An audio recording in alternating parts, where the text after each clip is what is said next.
Hi guys, welcome to T-Faithfuls TV. We are back again with the latest gossip nyaya dziri kupisa dziri kutenderera pasocial media. Mapurisa emuBulawayo nemasupporters eHighlanders papasina kumira zvakanaka varovana zvisingaite pamhanyiswana. Guys, yanga iri hondo yemarudzi kuita kunge hondo chaiyo.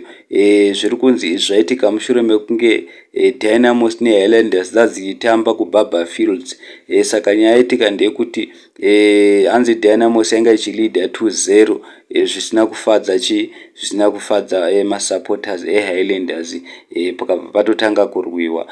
Mavidhiyo akazara pasocial media. Masupporters eHighlanders abva apinda mustadium akatanga kutemana nematombo nemapurisa. Mapurisa vachiita kunge ari kuvhara, asi zvazoitika ndezvokuti mapurisa azotiza, abuda akatiza mustadium, vanhu vakafa nekuseka. Asi zvazoitika mumashure ndezvokuti zviri kunzi mapurisa azodzoka futi parevenge. Mukatarisa pane mavidhiyo mapurisa auya nemota dzavo dzinodira mvura dzinovava dziya achidira vanhu because before asati adira vanhu masupporters eHighlanders abva atanga kuimba ngoma achidedzera kuti Zanupf yakaRigger, Chiwenga wakaRigger, idio wakaRigger. Munongoziva mega kune tensions muZimbabwe. Vanhu havasi kufara nekurigwa kwakaitwa maelections, and vanoziva kuti Zanupf yakanyatsorigga free and fair, yakaRigger zvinonyatsozikanwa nemunhu wese. Saka vanhu vanga vari kubhora vabva vachinja nyaya yavo yebhora vakabva vaichinjira kupolitics, sezvo munongoziva mega kuti